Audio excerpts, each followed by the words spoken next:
I only have a YouTube channel. I used to have TikTok, but TikTok was full of scammers and fraudulence and just like skanky and dirty ass guys and girls that are just trying to like use men or just shaking their ass, their bouncing their butt cheeks on live, and it's just like it just wasn't for me. So I fell back from TikTok. No disrespect, TikTok. I still loved your guys' layout and setup and how you guys created content. I think it's a little bit better in some areas, but but it just wasn't for me at this point in my life. I'm happily married, 15 years, to a beautiful woman that I'm very attracted to, and that has held me down in so many different aspects and areas of my life that I probably wouldn't receive from any other woman in this world other than my mother and my aunts, of course, and my truest form, my grandmother, my nanny. I miss you so much, nanny. I know you're watching down on us. And protecting us, and being that angel on my shoulder every time I need it. I need somebody to tell me you're a good boy in my ear. I remember growing up, gangs and violence and jail time and all that stuff in my teenage life and such. And a lot of people started to rebel. Parents didn't want me to hang out with their children, and I get it. Right? If you're a bad influence, do I want you around my son at 35, a 35-year-old father? Hell no. Go take that shit down the street. But I started to realize that, I was outputting the wrong energy, and I wasn't making my family proud. And I started to educate myself a lot more.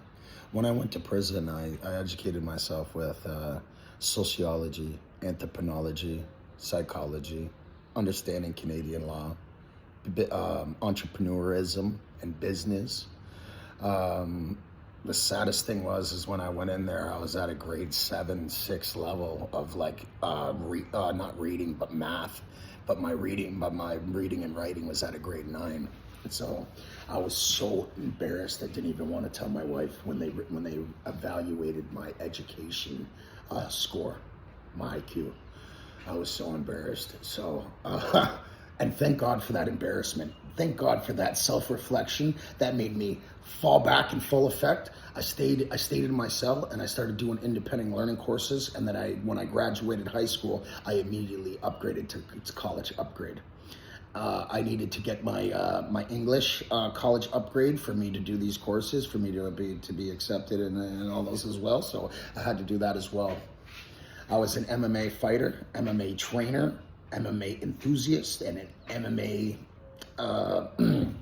spokesperson in the jail.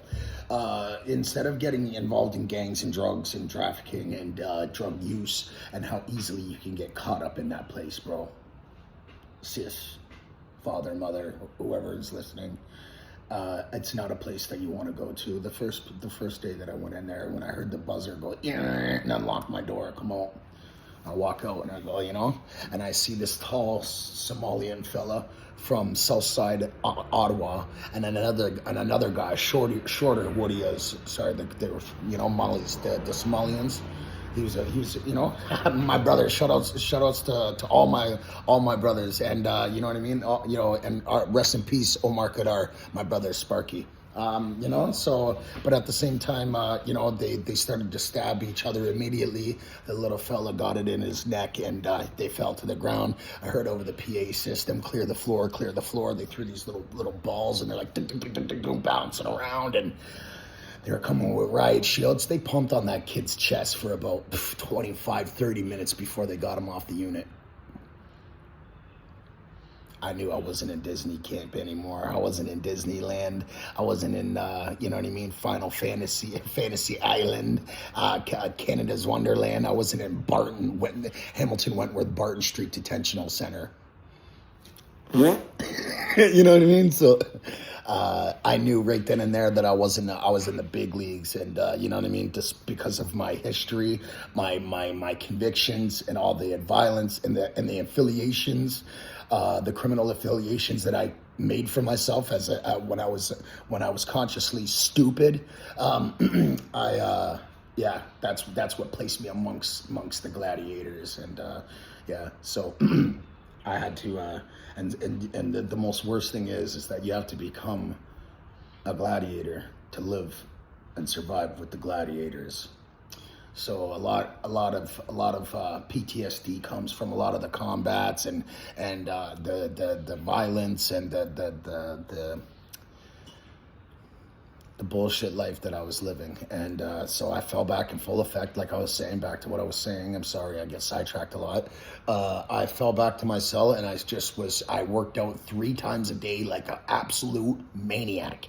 Every time I ate, I worked out because I didn't want it to sit in my system, and I wanted to use it as energy. If you work out before you eat, you do not feed your belly, you feed your muscles.